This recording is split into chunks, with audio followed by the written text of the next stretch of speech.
Though Sweden remained officially neutral during World War II, its role in the global conflict was far from passive.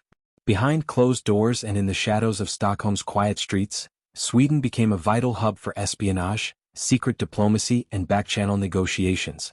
Spies, diplomats, and resistance figures from both the Axis and Allied camps used Swedish territory as a crossroads of information, escape, and influence. In this hidden battlefield, Sweden's intelligence community and diplomatic corps played a subtle but significant role in the course of the war. Sweden's strategic neutrality.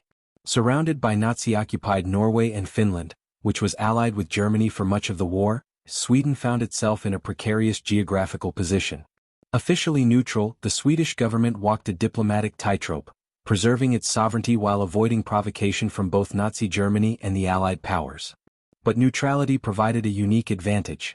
Sweden could host embassies from both sides, making it one of the few neutral nations with direct lines to Berlin, London, Washington, and Moscow.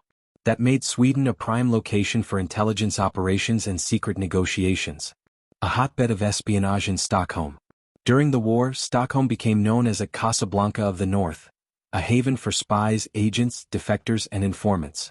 Intelligence services such as Britain's MI6, the American OSS, Office of Strategic Services, the German Abwehr, and the Soviet NKVD all maintained a presence in Sweden. Key activities included monitoring enemy communications. Sweden's advanced telegraph and radio systems allowed it to intercept messages and pass intelligence to the Allies.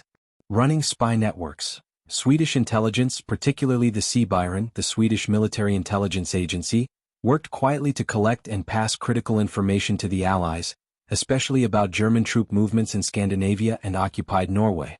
Safe haven for defectors. Swedish territory provided a crucial escape route for individuals fleeing occupied Europe, including Allied airmen, Jewish refugees, and resistance members. Swedish intelligence cooperation with the Allies.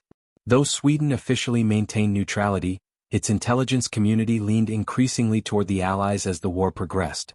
Norwegian and Danish resistance coordination. Sweden hosted and supported resistance leaders from occupied Norway and Denmark.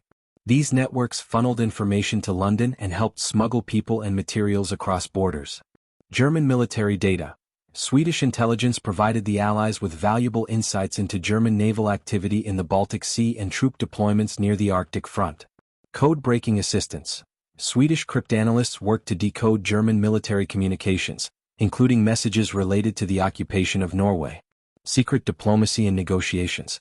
Sweden also played a quiet but powerful diplomatic role.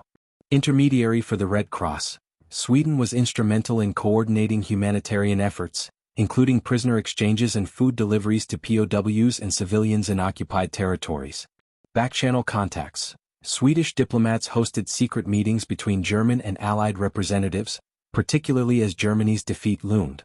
While these efforts did not bring about a negotiated peace, they facilitated humanitarian deals and opened channels for future dialogue. Wallenberg mission in Hungary. Swedish diplomat Raoul Wallenberg, working under neutral cover, rescued tens of thousands of Jews in Budapest with forged protective passports and Swedish safe houses, one of the most heroic individual missions of the war. Risks and repercussions. Operating in the shadows came with risks. The Gestapo kept close tabs on Swedish activities and sometimes suspected the country of violating neutrality. Domestic political tensions emerged as the Swedish government tried to balance public opinion, economic survival, and quiet support for the Allies. Despite these challenges, Sweden managed to avoid invasion and maintain a degree of independence not enjoyed by many of its neighbors. Sweden's wartime story was not just one of neutrality, but one of calculated intelligence gathering, moral diplomacy, and quiet defiance. Through espionage and secret diplomacy, Sweden helped shape the outcome of World War II in ways that remain underappreciated. Behind its neutral front, Sweden became a hidden battlefield, one where information, not bullets, determined the fate of nations.